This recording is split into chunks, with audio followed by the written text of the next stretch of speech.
Ladies and gentlemen, today we have a massive update in the future of Nintendo, and it's coming from Nintendo, and it has to do with the Switch 2, and it really has me very excited.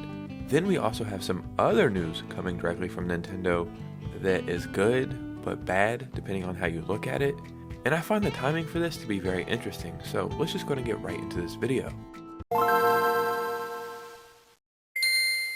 So the Switch 2. Like, we talked about it for years, and now it's kind of a real thing, and it's going to be revealed this fiscal year. So that's March at the latest, but I think it's going to be like September they reveal it. And Nintendo is really starting to talk about this console quite often. And one of the biggest questions we have for it is like, are there going to be enough of them when it's launched? We've seen what happened with the Xbox. We've seen what really happened with the PS5. The Switch 2 is a high demand product right now. And then we also have some really crazy stuff to talk about in the world of Nintendo, so before we get started, if you could, you lovely, amazing human being, please hit a like and subscribe. It would truly mean the world to me. I'm so thankful for 10,000 subscribers. That's still very surreal to me, and I think tomorrow I will have my video out, my first ever YouTube collaboration, and it's in celebration of 10K subscribers. So thank you so much, and let's go and get right into this video. So you have to forgive me for not knowing the exact date, but around 2020 or something like that, I don't know, the PS5 and the Xbox Series consoles launched, and if you were trying to get one, well, it was almost damn near impossible.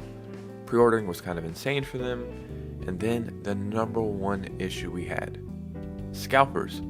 And you may think, well, why would somebody buy something for more money when they could just wait? Well, you have to remember, we're gamers, we want to play stuff, and these prices were astronomical. Like, I seen PS5s going for $1,200, $1,300, and actually being sold for that on eBay. The Xbox Series X was kind of in high demand. The Series S wasn't as bad. I was able to get a Series S like a year later at Best Buy, just randomly walking in there one day. But now that we're looking towards the Switch 2, how many consoles do they realistically need to make? There's currently over like 140 million Switches sold, something like that maybe. So if just 10% of everybody who had a Switch wanted a Switch 2, right out of the gate you would need 14 million consoles. And you may say, well, that should be easy. But it's not just Nintendo. They have manufacturers and all these other people who are adding parts to this console. So is this thing going to play out right? Or are we going to have another situation where we have to deal with scalpers? Nintendo says it wants to avoid Switch 2 scalping by making enough to meet demands. Demand? Is it demand or demands? Making enough to meet demand? Or making enough to meet demands? Which one is proper English? Probably what they wrote, right? I'm just a very small YouTuber who doesn't really know much. This is a big publication. They probably have the correct English. In a Q&A during a general meeting of shareholders, the company's execs were asked what measures they were taking to stop reselling of its next console, given that last year's meetings they said they were planning to do. Shintaro Furukawa replied that the company's main plan for combat scalping is to make sure players don't have to turn to resellers because they can just buy a console at retail.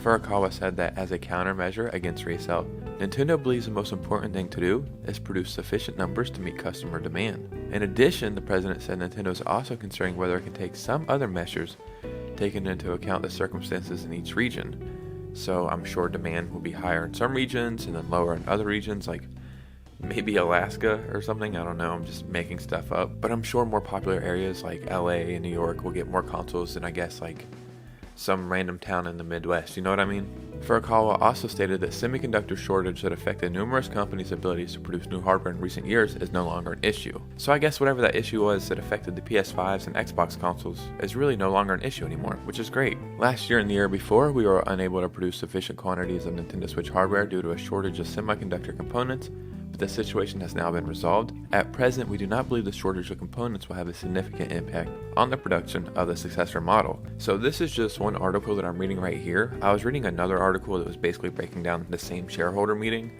and they were also talking about like going after resellers. So if they could find people who were buying a bunch of these to resell and then scalping them, that they were going to take legal action. And you may think, is that even possible? But do you really know Nintendo? Do you know how many people they sue and go after just for any reason? So that is definitely in the realms of possibility.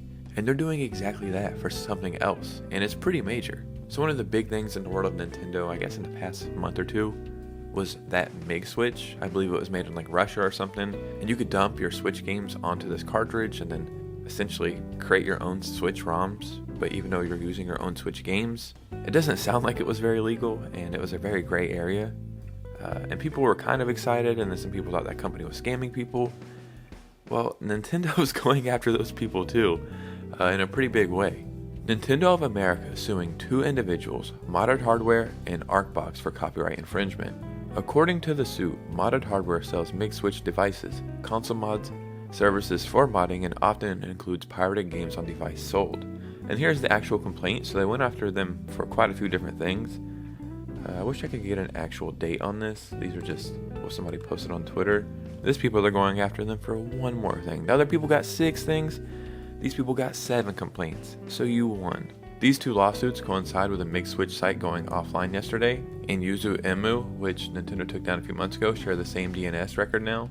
We'll see if Unlocked Switch is able to navigate these waters more successfully than MiG switch has so far. Yeah, I don't know what I'm looking at. I'm sure this is probably just saying the websites are gone or something. And then here's Nintendo replying to somebody in the comments. The people in these lawsuits are only related to MiG switch and that they sold them in some capacity. My understanding is that MiG switch team is based in China and Russia. Exactly what I was saying. They're based out of Russia, and their whole branding was very weird. It was very Soviet Union inspired. It was very strange. For everybody who sent them money to buy these things, good luck. I hope you use a prepaid debit or credit card. It was never something that I was interested in. I was interested in how this is going to play out, and this is exactly how I thought it was going to play out. And I understand. If you would ask me a year or two how I felt about emulation, I didn't have a real opinion either way. And then I got sent that little console, the Miu Mini Plus, and I fell in love with it. As a smaller YouTuber, I can't afford all the games I would like to play. And even if I had the money for some of them, I would have to buy them from resellers for hundreds of dollars. Nintendo doesn't offer me these games to buy, so I have to go look third party. So that Miu Mini Plus kind of opened me up to emulation, but new games, like the current Switch games, or indie games that I love, it was never a question if I was going to do that. It doesn't feel right to me, especially indie developers. I want to pay them, I want them to get money, I want them to continue to make amazing games. But this was different because you are basically dumping your own Switch games. These were Switch games that you owned. You weren't buying a console with emulators, you were just backing up your own Switch games. So I could see both sides of the coin. But ladies and gentlemen, what do you think about all this information? In the comments below, let me know your thoughts and opinions. Follow me on Twitter and Instagram if you could. I would really appreciate a follow. And yeah, be on the lookout for that collaboration coming sometime this week. You guys know me, I'll see you soon with a new video. Peace out.